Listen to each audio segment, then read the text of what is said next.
जय जगन्नाथ। देखो तो आम दैनंदिन जीवन में किसी ना किसी कार्य करें किए सरकारी अनुष्ठान किए बेसरकारी अनुष्ठान कार्य करते किए निज स्टेट भितर किए अन्य स्टेट रे जाकि काम करते तो किए काम कर बहुत फील्ड थाए से फील्ड मध्य किए कंस्ट्रक्शन किए फैक्ट्री किए कोल्स माइन्स एमती विभिन्न जगह काम करते तो से आमर सेंट्रल गवर्नमेंट स्टेट गवर्नमेंट दुहे गोटे वेजेस एक्ट 1948 रे काम करती कौन wages act 1948 minimum wages act गोटे दिन रे 8 घंटा निर्धारित प्राप्य केते ये मिनिमम वेजेस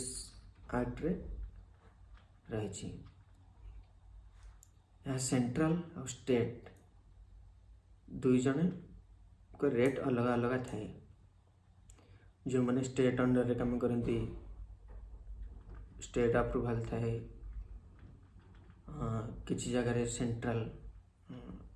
रेट रे काम करने पड़े ओवरब्रिज एयरपोर्ट कोल माइन्स एमती विभिन्न विभिन्न हेवी सिविल केते जगह सेंट्रल गवर्नमेंट केते जगह स्टेट गवर्नमेंट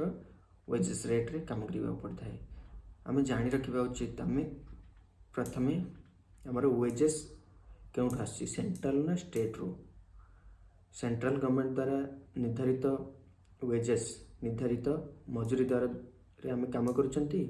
ना स्टेट गवर्नमेंट द्वारा निर्धारित मजूरी द्वारा आम काम करुचंती यह जानवा द्वारा आमर बहुत उपकार होता है बहुत हेल्पफुल होता है यह जानवा द्वारा आम रेट विषय रे आमर नॉलेज आसी जाता है कि स्टेट रे एमती unskilled semi skill skill high school के यही रेट मिलता है सेंट्रल यही रेट मिलता है तो आमर बेसिक नॉलेज आसता है आमर मंथली सैलरी केते दरकार आमर डिडक्शन केते दरकार यही हिसाब से आम बेसिक मिनिमम बेसिक वेजेस विषय रे किछि जानवा दरकार या द्वारा आमर कौन होता है ना सैलरी रजिस्टर मेंटेनेंस होता है अटेंडेंस रजिस्टर मेंटेनेंस होता है salary register form 17 attendance register form 16 maintain होता है आपण को सैलरी यही हिसाब रे मिनिमम वेजेस रेट हिसाब रे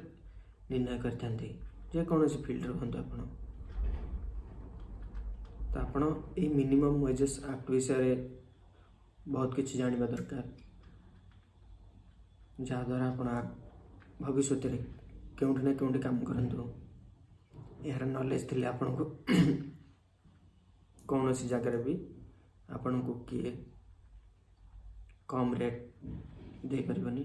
बेसिक रेट वेजेस हिसाब से ही पे कर तो जो मैंने बाहर रोचंती से माने ये मिनिमम वेजेस एक्ट विषय जानतु